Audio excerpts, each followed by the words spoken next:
आज ही Doubtnut app download करें। Doubtnut पर होगा अब आपके सभी मैथ्स, केमिस्ट्री, फिजिक्स और बायोलॉजी डाउट्स का सफाया। बस अपने क्वेश्चन की फोटो खींचो, उसे क्रॉप करो और तुरंत वीडियो सोल्यूशन पाओ। Download now. इस सवाल में हमें दिया गया है कि ABCD एक समानांतर चतुर्भुज है। भुजा BC तथा CD के मध्य बिंदु P तथा Q हैं। यदि त्रिभुज ABC का क्षेत्रफल 12 वर्ग सेंटीमीटर है तो त्रिभुज APQ का क्षेत्रफल कितना होगा।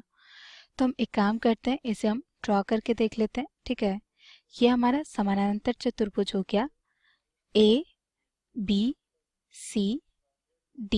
ठीक है, तो P हमारा BC का मध्य बिंदु है और Q हमारा CD का मध्य बिंदु है। तो ये हो गया हमारा Q और ये हो गया हमारा P।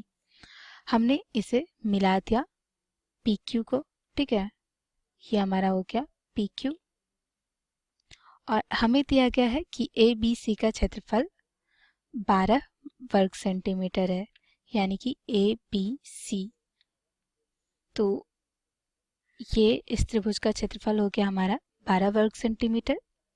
अब एक काम करते हैं, हम QM एंड PN माना कि M जो है वो हमारा AB का मध्य बिंदु है और हमने इसे मिला दिया, और N जो है वो हमारा AD का मध्य बिंदु है, तो हमने इसे भी मिला दिया और ये हमने ले लिया कि ये O पे एक दूसरे को प्रतिच्छेदित कर रहा है। ठीक है, तो हमें निकालना है त्रिभुज APQ का क्षेत्रफल, यानी कि हमारा ये जो त्रिभुज बन रहा है, त्रिभुज A P तथा Q, हमें इसका क्षेत्रफल निकालना है। तो इसके क्षेत्रफल के लिए देखिए, हम पूरे चतुर्भुज के क्षेत्रफल में यदि ये क्षेत्रफल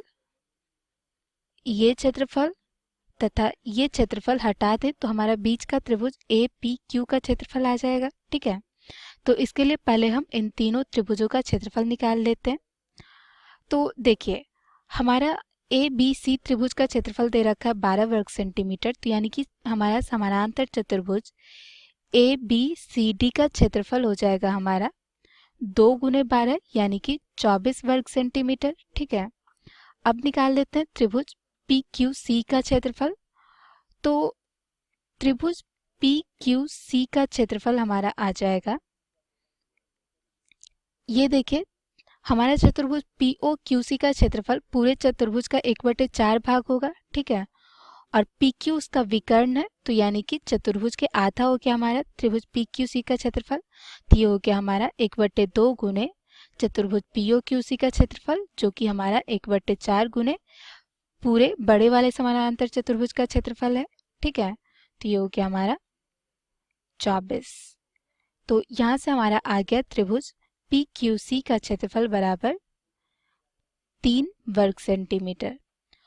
अब देखिए, अब हम देखते हैं चतुर्भुज AMQD में। तो AMQD, Q और M ये दोनों हमारा DC तथा AB का मध्य बिंदु है क्रमशः। ठीक है, तो जब दोनों मध्य बिंदु को हमने मिलाया तो ये जो क्षेत्रफल है ये पूरे चतुर्भुज के क्षेत्रफल का आधा हो जाएगा, और AQ इसका इस चतुर्भुज में विकर्ण है AMQD में, और विकर्ण क्षेत्रफल को 2 बराबर भागों में बांटता है समानांतर चतुर्भुज को। तो यानी कि AQD त्रिभुज का क्षेत्रफल इस चतुर्भुज के क्षेत्रफल का आधा होगा।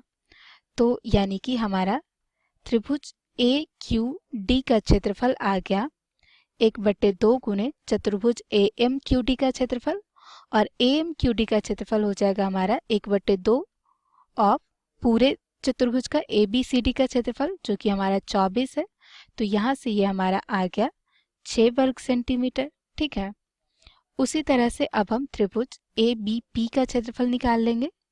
त्रिभुज ABP का क्षेत्रफल, तो ये भी हमारा पूरे चतुर्भुज का ABCD का 1/4 भाग होगा, यानी कि 6 वर्ग सेंटीमीटर। ठीक है, अब हम निकाल लेंगे त्रिभुज APQ का क्षेत्रफल, जो कि हमें सवाल में निकालने को बोला गया है। त्रिभुज APQ का क्षेत्रफल, तो ये हमारा चतुर्भुज ABCD के क्षेत्रफल घटाओ त्रिभुज PQC का क्षेत्रफल माइनस त्रिभुज ए क्यू डी का क्षेत्रफल माइनस त्रिभुज ए बी पी का क्षेत्रफल हो गया। ठीक है, तो ये आ गया हमारा 24 माइनस 3 माइनस 6 माइनस 6, तो ये आ गया हमारा बराबर 9 वर्ग सेंटीमीटर।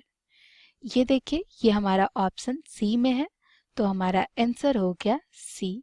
ठीक है, वैसे हम इसे दूसरे तरीके से भी कर सकते हैं।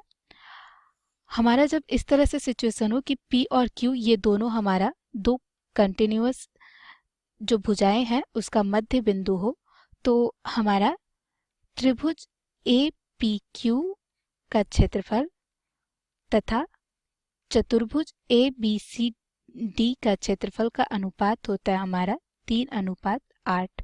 ये अनुपात हमारा हमेशा फिक्स होता है। ठीक है, तो ए बी सी डी का क्षेत्रफल हमारा ऊपर 24 आया था, तो हम डायरेक्ट उस तरह से भी निकाल सकते हैं त्रिभुज ए पी क्यू का क्षेत्रफल, तो वो हो जाएगा हमारा 3/8 गुने 24, तो उस तरह से भी हमारा 9 ही आएगा। ठीक है, क्लास 6 से 12 से लेके नीट, IIT, जेई मेंस और एडवांस के लेवल तक 10 मिलियन से ज्यादा स्टूडेंट्स का भरोसा।